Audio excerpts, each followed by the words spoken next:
James Allen, a poet ambassador with the Free Minds Book Club.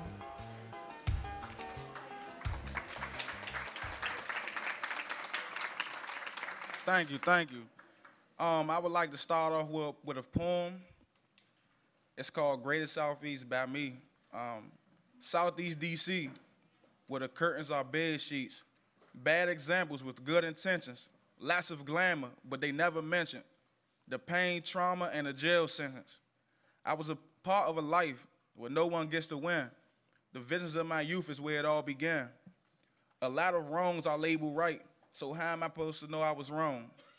Never positive, just gangster songs. I was strung alone. Praise for being the boldest, big and bad. That's right, be a man. But how could you tell me that I'm super young and I need proper guidance? No one hears your cries to be taught, the right things, as they call it. So I did what was wrong, but I thought it was right. I went to prison singing the same song as the ones before me, baited in by the foolery, money, cars, and jewelry. It all started at Greater Southeast. That's the end of my poem, and that basically is a little insight on what led to my incarceration as a juvenile. And I was incarcerated at a very young age, and I served 5 years in federal prison. And it helped with writing. It helped me discover who I am, and it was kind of like therapeutic to me.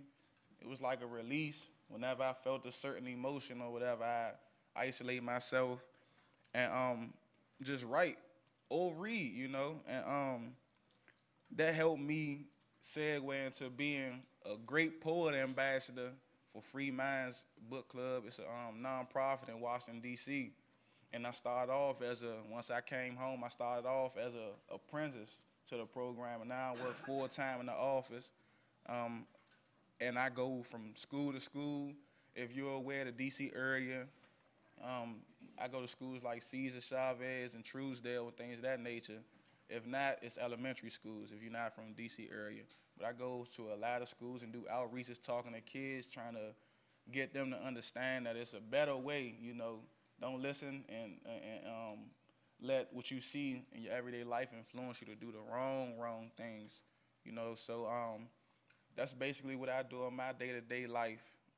I made my mistakes as a young person, but I'm helping and being a part of the solution to, you know, decrease. Thank you.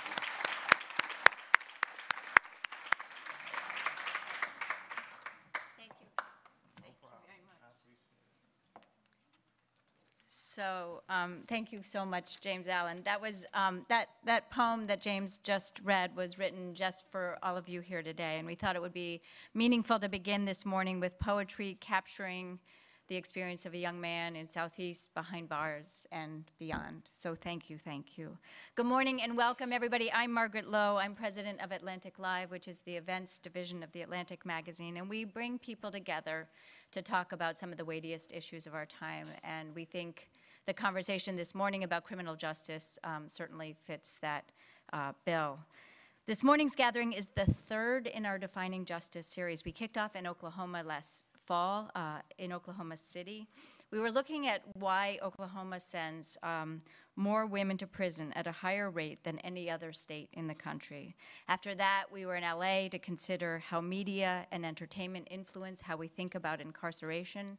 And today, the last in our three-part series, we're in Washington, and we're going to explore the policy landscape and also hear about conditions of confinement affect women and children involved with the system. Before we get rolling, I do want to thank Google. They made today's event and the Defining Justice series possible. Thank you so much to Google for that. I have a few very basic practical notes before we get started. Please silence your cell phones, but as we like to say, don't put them away because we'd love you to join the conversation on Twitter We are at AtlanticLIVE. The hashtag is Defining Justice. And we want you to join the conversation in the room too, so after each session, we're gonna make sure to have time for your questions. We will begin this morning with Senator Mike Lee. He's a Republican from Utah. He serves on the Senate Judiciary Committee and is a co-sponsor of the Sentencing and Corrections Reform Act. Among other things, that act would roll back mandatory minimum sentences and require educational and therapeutic services in federal prisons. Please welcome Senator Lee. He's here.